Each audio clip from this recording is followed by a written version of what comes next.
Fala galera, beleza? Seja bem-vindo a mais uma aula. Lucas Fernandes, e quero trazer para vocês uma aula bem legal sobre máquinas.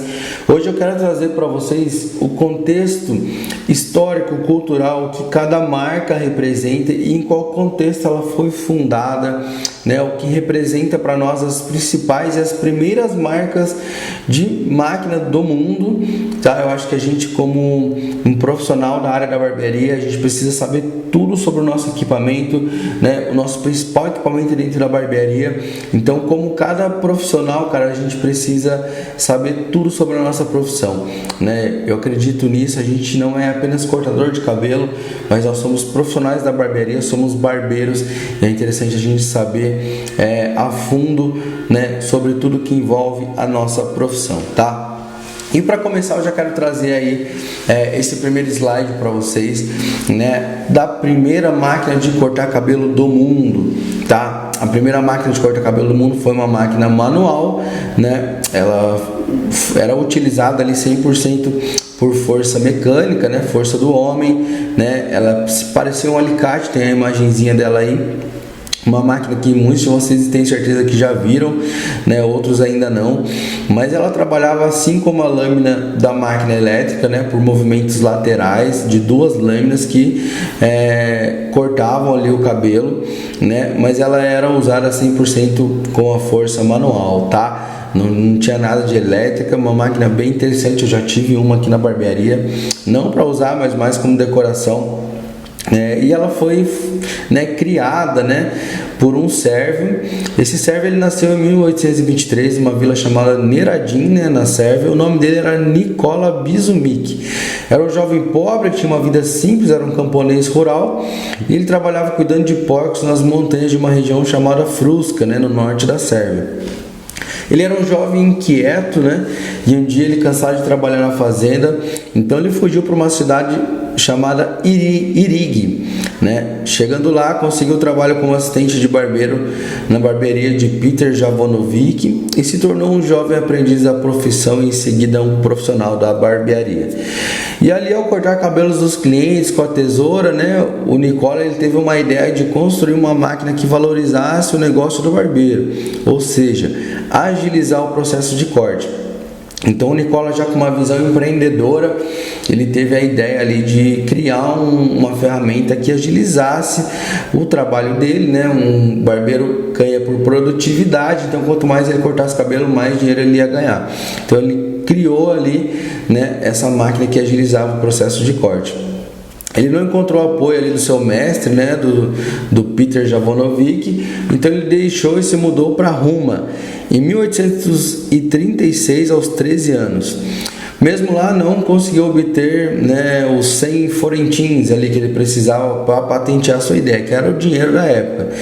Ele ficou em Roma um tempo, aí aos 32 anos, quase sem dinheiro, deixou sua terra natal e em 1855 ele foi para Londres, onde encontrou financiadores para sua invenção e logo começou a ser produzida e exportada. Os britânicos, né, reconheceram imediatamente o possível benefício da sua máquina e em apenas 10 anos toda a Europa começou a usar a máquina de cortar cabelo manual. Olha que louco isso, mano. O sucesso foi enorme, né? Então Nikola Bizumic recebeu até mesmo o prestígio e título de nobre senhor, concedido ali pela monarca inglesa, né? E para ter sucesso no mundo dos negócios, ele adotou o nome típico inglês John Smith. E se tornou muito rico com suas invenções e morreu em 1906.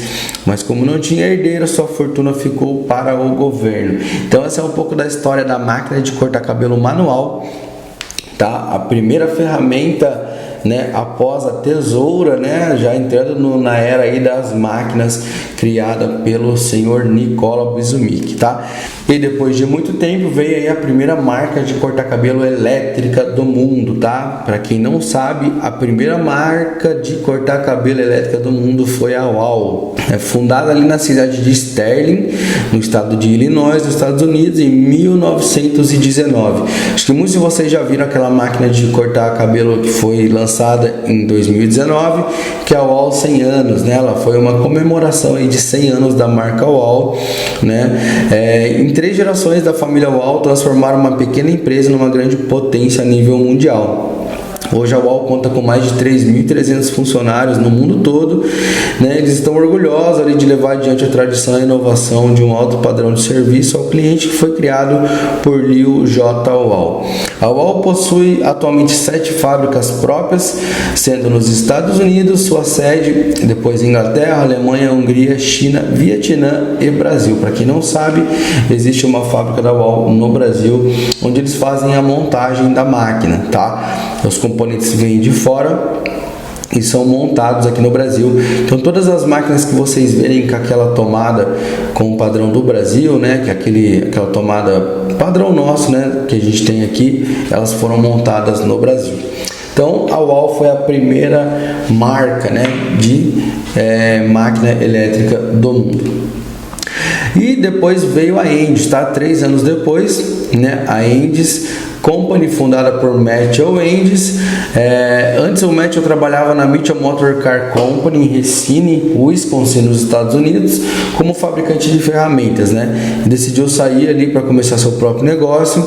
Juntamente com John Oster e Henry Meltzer, né, chegaram em sua casa e pediram para ser seus parceiros. A Endis Manufacturing nasceu por volta de 1920-21. Então, logo 3 anos após a UAU, surgiu a Endis, tá? Logo, a sua empresa de ferramentas e matrizes foi contratada para fabricar ferramentas para produzir lâminas de clipper para um aparador de cabelo não motorizado operado manualmente. Então, o que acontece, mano? A Endis, ela foi fundada, né, por Matthew Endis ali 3 anos depois da UAU, mas ela veio com uma proposta de criar somente a lâmina, tá? Não para máquina elétrica, mas ainda para aqueles cortadores manuais, né, que foram criados lá pelo Nikola. Ainda era muito comercializado na época, né, porque só tinha a UAU de máquina elétrica. Obviamente era muito caro, né, para a época. Então a Endis ela surgiu ali para produzir os clippers, né, para produzir as lâminas das máquinas, mas logo depois também já entraram na área aí das máquinas elétricas, né? A Endis no Brasil, ela teve uma ascensão legal nas máquinas com fio, principalmente máquina de acabamento, né, que era a GTX e até o Outliner, mas depois as máquinas de corte não tiveram, né, tanta aderência aqui no Brasil. Somente a Endis Fademaster, né, que pegou uma época, mas também não foi muito além.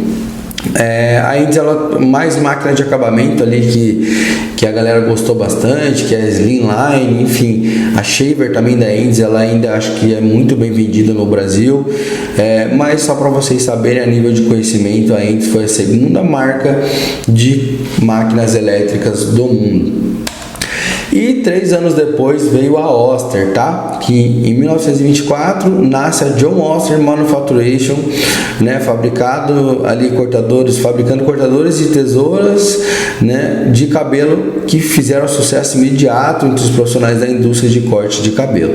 Então o John Oster, ele foi parceiro ali do Matthew Endis. Logo em 1923 ele decidiu, né, criar a Oster, e fabricando também lâmina e tesouro, tá? Logo depois também a Oster veio com suas máquinas elétricas. A ascensão da Oster no Brasil também não foi tão boa, não teve tanta aderência.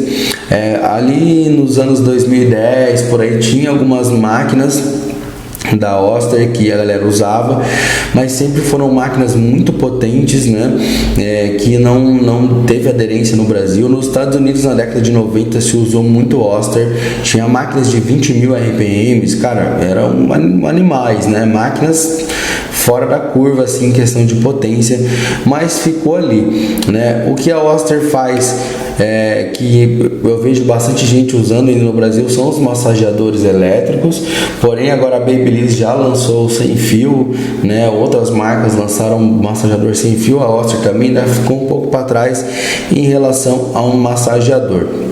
E é isso, tá? Então a Oster em 1924 ela veio. Hoje a Oster fabrica diversas coisas além de máquina, que é batedeira, cafeteira. Eu mesmo tenho uma cafeteira da Oster, né? E ela saiu um pouco assim da barbearia, né? Não seguiu tanto especificamente com barbearia, mas é interessante vocês saberem porque a Oster foi a terceira terceira marca, né, de cortar cabelo elétrica do mundo a nível de conhecimento. Vocês precisam saber disso, tá? E depois eu venho aqui com as marcas chinesas, tá? As marcas chinesas, elas vêm ganhando o mercado desde 2017, quando chegou a primeira máquina, vamos colocar profissional, né, de uso profissional no mercado, que foi a Kemei 2600, né, e logo depois veio vindo outras Kemeis, né, a Kemei foi a primeira a chegar no Brasil. Eu coloquei aqui algumas marcas, né, Kemei, Pop Barber, WMark, VGR, JRL, Gama, mas não necessariamente são as melhores as que eu coloquei aqui, apenas algumas de exemplo para vocês. Hoje, em questão de custo-benefício, as marcas da China são as melhores em custo-benefício, tá? Ela tem uma entrega muito boa por um preço muito abaixo, né, de outras das suas concorrentes, tipo UAU e Endes, por exemplo, né? Eu atualmente uso muito WMark, né? Tem um modelo específico da WMark que eu indico bastante. Então, assim, hoje marca chinesa é custo-benefício e elas vêm ganhando o mercado cada vez mais, tá? As marcas da China, elas estão crescendo muito em desempenho, né?